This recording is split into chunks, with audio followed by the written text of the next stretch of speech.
Hello dear student, कभी आप salon के अंदर गए होंगे कटिंग करवाने के लिए, बाल कटवाने के लिए जो है वो आप सैलून के अंदर जाते रहते हैं। ठीक है, तो सैलून के अंदर आपको इस तरह से जो है मिरर दिखाई देते हैं। क्या आप बता सकते हैं कौन सा मिरर जो है वो सैलून के अंदर यूज किया जाता है? सैलून वाले जो है या फिर नाई जो है वो किस तरह का मिरर जो है वो यूज करते हैं अपनी शॉप के अंदर? उसके अंदर आपका चेहरा जो है काफी इंटरेस्टिंग सा दिखाई देता है। ठीक है, काफी अट्रैक्टिव सा चेहरा आपका दिखाई देता है। तो उसके पीछे का कारण क्या है, राज क्या है उसके पीछे का? घर आने के बाद जब आप देखते हैं तो वैसा आपको फील नहीं होता जैसा वहां सैलून के अंदर आपको फील होता है। तो इसके पीछे का कारण क्या है वो आज की वीडियो के अंदर हम समझने वाले हैं। या फिर नाई की दुकान के अंदर आप नहीं गए या सैलून के अंदर आप नहीं गए हैं तो आपने कभी टॉर्च देखा होगा। ठीक है, टॉर्च आपने जलाया होगा।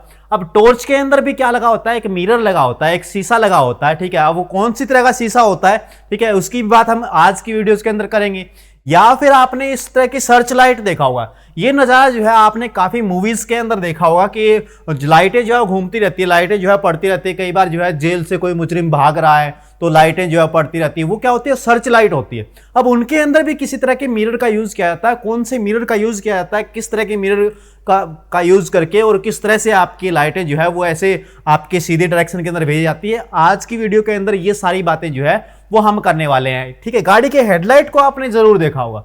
गाड़ी के हेडलाइट के अंदर कौन सा मिरर आपका यूज किया जाता है, ये क्वेश्चन जो है वो आज आपकी इस वीडियो के अंदर क्लियर होने वाला है। या फिर आपने कई बार जो है वो डेंटिस्ट के पास आप गए होंगे दांतों को चेक करवाने के लिए, तो डेंटिस्ट के पास कौन सा ऐसा मिरर होता है जिससे वो आपके दांतों का स्ट्रक्चर जो है उसको एग्जामाइन करता है। ठीक है, तो इस तरह की बात जो है हम आज के वीडियो के अंदर करने वाले हैं। ये जो है ये आपको नज़ारा जो पीछे मेरे दिखाई दे रहा है ये है सोलर फर्नेंस। ठीक है, यानी कि सोलर भट्टी है, यानी कि सौर भट्टी है ये। इसके अंदर किस तरह के मिरर का यूज किया जाता है। या फिर आपने ये चीज जो है वो आपके घर में देखी होगी या फिर आपने कहीं पर भी देखी होगी। ठीक है, ये जो है डीटीएच है और डीटीएच के अंदर जो है ये शेप जो बना के रखता है वो ऐसी ही शेप होती है और किसी भी तरह की शेप जो है वो इसकी नहीं बनाई जाती, जबकि इसी तरह की शेप रखी जाती है कॉनकेव टाइप की। किस तरह की शेप रखी जाती है, कॉनकेव टाइप की रखी जाती है। और ये जो चीज है जो आपका ये कैमरा है ये इसके फोकस पे पॉइंट करता है, यानी कि फोकस के ऊपर रखा जाता है। ठीक है,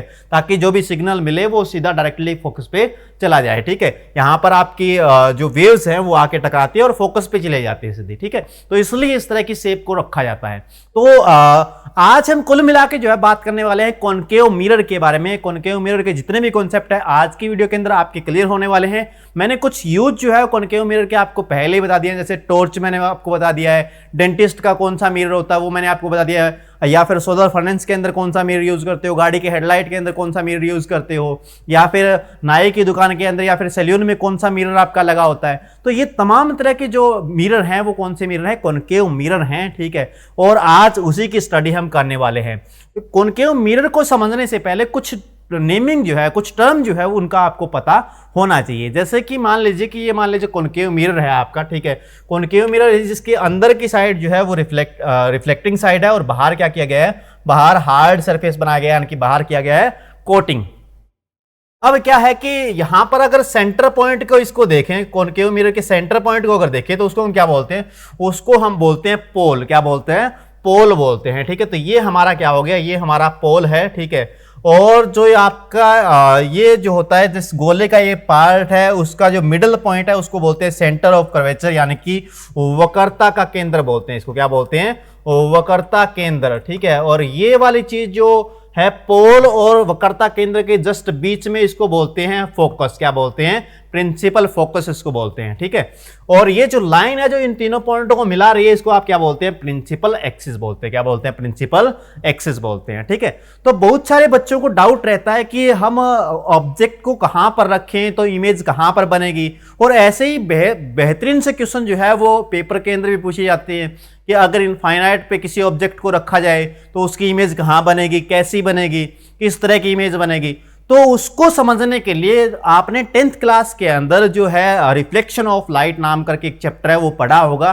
ठीक है, तो उसके अंदर कुछ नियम है। ठीक है, तो पहले मैं आपको नियम बता देता हूं कि नियम क्या है, उसके बाद एक बेहतरीन से ट्रिक से उनको जानेंगे हम। और आपको कुछ नहीं करना, आपको नियम जो है वो याद नहीं रखने इतने, ठीक है। एक ट्रिक जो है उसके माध्यम से आपको सारे के सारे इमेजेस जो है वो उंगलियों पे याद हो जाएंगे। क्या हो जाएंगे? उंगलियों पे आपको याद हो जाएंगे, ठीक है। इतनी बेहतरीन ट्रिक आपके लिए लेके आया हूं मैं। तो पहले हम जानते हैं कि जो आपके इमेजेस बनते हैं उसके नियम क्या होते हैं, उसके नियम क्या होते हैं। तो भाई ये प्रिंसिपल एक्सिस है आपका। प्रिंसिपल एक्सिस के अगर पहले नियम की हम बात करते हैं, पहले नियम की अगर बात करें तो प्रिंसिपल एक्सिस के पैरेलल आके कोई लाइट रे जब मिरर के ऊपर गिरती है तो वो लाइट रे जो है वो फोकस से होकर निकल जाती है। ये पहला नियम है। ये क्या है? पहला नियम है, ठीक है। पहला नियम क्या है? पहला नियम ये है कि अगर फोकस प्रिंसिपल एक्सिस के पैरेलल कोई लाइट रे आगे और मिरर के ऊपर गिरेगी तो मिरर उसको फोकस से होकर निकाल देगा, ठीक है। यानी कि वो लाइट फोकस से होकर वापस चली जाएगी, ठीक है। तो ये पहला नियम है। ये क्या है? पहला नियम है, ठीक है। ये आ रही है लाइट और ये लाइट जा रही है। अब दूसरे नियम की अगर बात करें तो दूसरा नियम भी इसी तरह से है कि अगर इसका उल्टा कर दीजिए, अगर कोई लाइट आपकी फोकस से होकर मिरर के ऊपर गिरती है तो वो लाइट जो है वो रिफ्लेक्शन के बाद इसके पैरेलल हो जाती है। क्या हो जाती है? इसके पैरेलल हो जाती है। पैरेलल किसके? प्रिंसिपल एक्सिस के। क्या हो जाएगी? पैरेलल हो जाएगी। ये हमारा दूसरा नियम। ये क्या है? हमारा दूसरा नियम है। अब तीसरा नियम क्या है? तीसरा नियम ये है कि अगर कोई लाइट रे सेंटर ऑफ कर्वेचर से होकर, कहां से? सेंटर ऑफ कर्वेचर से होकर इस मिरर के ऊपर गिरेगी तो वो लाइट रे जो है वो वापस जिस रास्ते जाएगी उसी रास्ते क्या आ जाएगी? वापस आ जाएगी। ये हमारा तीसरा नियम है। ये हमारा क्या है? तीसरा नियम है यहां पर, ठीक है। ये हमारा क्या है? तीसरा नियम है यहां पर। तो ये तीनों नियम जो है वो आप क्या रखेंगे? याद रखेंगे। इसके अलावा एक नियम और भी है। एक नियम और कौन सा है? और ये है जी कि अगर लाइट रे हमारे इस पोल के ऊपर गिरती है, कहां पर गिरती है? पोल के ऊपर गिरती है, तो जितना ये एंगल बनाते हैं यहां पर आई, उतने ही एंगल से वापस निकल जाते हैं। यानी कि ये एंगल क्या बनेगा? आर बनेगा। और आई एंगल और आर एंगल क्या होंगे? बराबर होंगे। ये तो हमने रिफ्लेक्शन के अंदर देखा भी है कि आई एंगल और आर एंगल क्या होते हैं? बराबर होते हैं। तो ये चार नियम जो है वो आपको क्या रखने हैं? माइंड में रखने हैं, ठीक है। ये पहला नियम है और उसके बाद ये आपका दूसरा नियम है और इसके बाद ये आपका तीसरा नियम है और इसके बाद ये आपका चौथा नियम है। तो ये चार नियम है, ठीक है, इमेज बनाने के। ये इमेज हमारे किस प्रकार की बनेगी। लेकिन मैं कहता हूं कि इन चार नियम की हमें जरूरत नहीं पड़ेगी इमेज को याद रखने के लिए। आपको क्या करना है? आपको जो अब मैं ट्रिक बता रहा हूं उसको फॉलो करना है और जितनी भी तरह की इमेज बनेगी वो आपको पता चल जाएगी। वो आपको क्या चल जाएगी? पता चल जाएगी, ठीक है। तो आइए जानते हैं कैसी है ट्रिक। कैसी है ट्रिक? आइए जानते हैं। तो मैं यहां पर कुछ नंबर ले रहा हूं। देखो ये 6 सिचुएशन। ये मिरर जो है कॉनकेव मिरर, ये कौन सा मिरर है? Concave mirror. ये कॉनकेव मिरर जो है वो 6 तरह की अलग अलग इमेज बनाता है। 6 तरह की क्या बनाता है? अलग अलग इमेज बनाता है। अब 6 तरह की इमेज कैसे बनाता है, कहां पर रखेंगे तो कहां पर इमेज बनेगी, देखिए आइए जानते हैं। देखिए मैं 6 पॉइंट यहां पर डिसाइड कर रहा हूं। एक पॉइंट है मेरा इनफाइनाइट के ऊपर, कहां पर है? इनफाइनाइट के ऊपर, ठीक है। दूसरा पॉइंट है मेरा यहां पर, ठीक है, इनफाइनाइट और 2f के बीच में यहां पर। तीसरा पॉइंट मेरा है 2f के ऊपर यहां पर। और चौथा मेरा पॉइंट कहां पर है? 2f और f के बीच में, यानी कि सेंटर ऑफ कर्वेचर और फोकस के बीच में। और पांचवा पॉइंट मेरा f के ऊपर है, यानी कि ये रहा पॉइंट हमारा पांचवा। और छठा पॉइंट जो है वो हमारा क्या है? छठा पॉइंट हमारा है P और F के बीच में, यानी कि ये हमारा छठा पॉइंट रहा। ये हमारा क्या रहा? छठा पॉइंट रहा, ठीक है। तो ये 6 पॉइंट है, ये आपको क्या रखने हैं? याद रखने हैं, ठीक है। और ये सारे के सारे क्या है? ऑब्जेक्ट है। ये सारे के सारे क्या है? ऑब्जेक्ट है, ठीक है। यानी कि ऑब्जेक्ट यानी कि वस्तु को हम यहां रख रहे हैं, वस्तु को हम यहां रख रहे हैं। अब अगर आपको इमेज बनानी है, अगर क्या बनानी है? आपको इमेज बनानी है, ठीक है। यानी कि इसको नंबर दे देता हूं मैं। ये 1 नंबर है हमारा, ये 2 नंबर है, ये 3 नंबर है, ये 4 नंबर है, ये 5 नंबर है और ये 6 नंबर है, ठीक है। अगर इमेज बनेगी तो इमेज कहां पर बनेगी, कैसे बनेगी, कैसी इमेज बनेगी, उसका नेचर कैसा होगा, सारी तरह की जानकारी जो वो आपको इन्हीं से मिल जाएगी। अब इमेज बनाने के लिए आपको क्या करना है? सिर्फ इतना करना है कि इमेज बनाने के लिए जो आपके ऑब्जेक्ट है प्लस जो इमेज है उसका नंबर कितना होना चाहिए? 6 आना चाहिए। उसका योग जो है, उसका सम जो है वो क्या आना चाहिए? 6 आना चाहिए। यानी कि ऑब्जेक्ट का नंबर और इमेज का जो नंबर है उसका सम कितना आना चाहिए? 6 आना चाहिए। वहीं पर क्या बन जाएगी? इमेज बन जाएगी। वहीं पर क्या बन जाएगी? इमेज बन जाएगी, ठीक है। तो किस तरह से? देखो 1 नंबर और 5 नंबर को अगर मिलाएं तो नंबर कितना बनता है? 6 बनता है। 1 और 5 मिलकर क्या बन जाएंगे? 6 बन जाएंगे। तो 1 नंबर पे जो भी ऑब्जेक्ट रखा होगा उसकी इमेज कहां बन जाएगी? यहां पर बन जाएगी। अब ये नीचे जो है जितनी भी बना रहा हूं वो सारे के सारे क्या होगी, इमेज होगी, यानी कि वो क्या होंगे, प्रतिबिंब होंगे। वो क्या होंगे, प्रतिबिंब होंगे। ठीक है, तो एक नंबर की इमेज कहां बन जाएगी, 5 नंबर के ऊपर। ऐसे ही 2 नंबर की, 4 और 2 मिलकर कितने होते हैं, 6 होते हैं। तो 2 नंबर की इमेज कहां बन जाएगी, यहां बन जाएगी। अब 3 नंबर की इमेज कहां बनेगी, 3 नंबर की इमेज यहां पर बनेगी 3 नंबर के ऊपर, क्योंकि 3 और 3 कितने होते हैं, 6 होते हैं। ऐसे ही 4 नंबर की इमेज, 4 और 2 कितने होते हैं, 6। तो 4 नंबर की इमेज कहां बनेगी, यहां बनेगी, यानी कि 2 नंबर के ऊपर। ठीक है, और 5 नंबर की इमेज कहां बनेगी, 5 नंबर की इमेज बननी चाहिए यहां पर 1 नंबर पे, यानी कि इनफाइनाइट के ऊपर। ठीक है, 5 और 1 कितने हो जाएंगे, 6। अब कहोगे कि सर 6 बच गया, तो 6 के लिए इस साइड तो कोई नंबर है नहीं, इसलिए 6 की इमेज जो है वो इस साइड बन जाएगी। क्या बन जाएगी, इस साइड बन जाएगी। ये 6 नंबर की क्या बनेगी, इमेज बनेगी। 6 नंबर की क्या बनेगी, इमेज बनेगी। अब आप पूछोगे सर जो इमेज बनेगी वो छोटी होगी, बड़ी होगी, कैसी होगी। ठीक है, छोटी होगी या फिर बड़ी होगी या फिर वस्तु के बराबर साइज की होगी। अब ये भी तो दिक्कत वाली बात है ना। तो आपको ध्यान इस बात का रखना है कि जो चीज मिरर के पास होगी वो चीज क्या होगी, छोटी होगी, और जो मिरर से दूर होगी वो क्या होगी, बड़ी होगी। मिरर के पास मतलब छोटी चीज, मिरर से दूर मतलब बड़ी चीज। मिरर से पास मतलब छोटी, मिरर से दूर मतलब बड़ी। अब ये मैं क्यों बोल रहा हूं, ध्यान से देखिए। 1 नंबर ऑब्जेक्ट जो है उसकी इमेज यहां पर बन रही है, तो ये मिरर के पास पड़ता है या ये मिरर के पास पड़ता है। तो आप कहोगे कि सर 1 नंबर जो ऑब्जेक्ट है वो मिरर से काफी दूर रखा हुआ है, जबकि उसकी इमेज जो है मिरर के नजदीक बन रही है। इसका मतलब ये जो इमेज बन रही है ये क्या बन रही है, छोटी इमेज बन रही है। क्या बन रही है, छोटी इमेज बन रही है। क्या बन रही है, छोटी इमेज बन रही है। ठीक है, तो इस तरह से आप आइडिया लगा सकते हो। अब देखो 2 नंबर की कहां बन रही है, 4 नंबर के ऊपर। 2 नंबर ऑब्जेक्ट जो दूर रखा हुआ है और इमेज पास बन रही है, तो ये भी छोटी होगी। 3 नंबर बराबर डिस्टेंस पे है, इसलिए दोनों बराबर होंगी।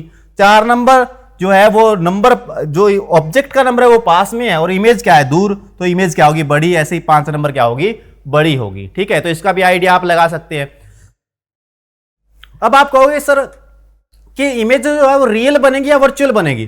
तो इस लाइन से नीचे अगर इमेज बनेगी तो वो कैसी बनेगी, वर्चुअल बने, सॉरी रियल बनेगी। कैसी बनेगी, रियल। और इस लाइन के ऊपर अगर बनेगी तो कैसी बनेगी, वो वर्चुअल बनेगी। कैसी बनेगी, वर्चुअल। यानी कि 6 नंबर जो है ये इमेज जो बनेगी ये कैसी बनेगी, वर्चुअल बनेगी। यानी कि वर्चुअल का मतलब आभासी बनेगी। कैसी बनेगी, आभासी। लेकिन ये जितनी भी इमेज बनेगी, ये जितनी भी इमेज बनेगी कैसी बनेगी, रियल इमेज बनेगी। कैसी बनेगी, रियल, यानी कि वास्तविक इमेज बनेगी। रियल यानी कि वास्तविक इमेज बनेगी। अब वास्तविक भी होगी। अच्छा, लाइन से जब नीचे आएगी तो क्या हो जाएगी, उल्टी भी हो जाएगी। क्या हो जाएगी, उल्टी भी हो जाएगी। लेकिन लाइन के ऊपर रहेगा तो कैसा रहेगा, सीधा। कैसा रहेगा, सीधा। और सर आप कहोगे सर 6 नंबर के बारे में तो आपने नहीं बताया कि इमेज छोटी बनेगी तो बड़ी बनेगी। तो हमेशा ध्यान रखना, ये इमेज हमेशा क्या रहती है, बड़ी रहती है। ये इमेज जब भी बनती है तो हमेशा कैसी बनती है, बड़ी बनती है। तो सारी इमेज के नेचर के बारे में आप जो है अच्छे से बता सकते हैं, अच्छे से आप आइडिया लगा सकते हैं।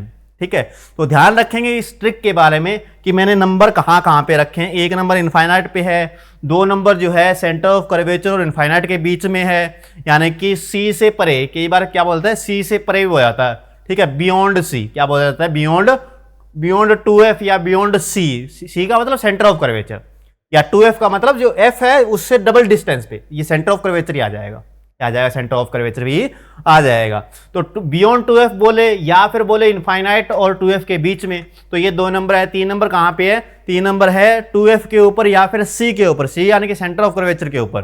3 नंबर कहां पर है, 4 नंबर कहां पे है, सॉरी 4 नंबर है फोकस और 2f के बीच में, यानी कि फोकस और वक्रता केंद्र के बीच में। ऐसे ही 5 नंबर कहां पे है, 5 नंबर है फोकस के ऊपर, और 6 नंबर कहां पे है, फोकस और पोल के बीच में। तो ये 6 नंबर आपको सिर्फ याद रखने हैं। और अगर आप नंबर याद रखते हैं और ये याद रखते हैं कि ऑब्जेक्ट और इमेज का सम कितना आना चाहिए, 6 आना चाहिए, तो अच्छी तरह से आप जो है वो इमेज बना सकते हैं। यानी कि पेपर के अंदर क्वेश्चन के गलत होने की कोई संभावना नहीं है अगर क्वेश्चन आपका यहां से आ जाए। और पक्का हर एक एग्जाम के अंदर ऑप्टिक्स जहां पर भी पूछा जाता है, एक क्वेश्चन जो है मिरर के मामले में जरूर आपसे पूछा जाता है। एक वीडियो इससे पहले भी हमने बनाया है मिरर के ऊपर कि आपको आपकी शक्ल जो है वो शीशे के अंदर क्यों दिखाई देती है। और आज ऐसा ही एक बेहतरीन टॉपिक जो है मैंने आपको यहां पर कंप्लीट करवा दिया है। ठीक है, तो इसको अच्छे से पढ़ेंगे, अच्छे से ध्यान में रखेंगे।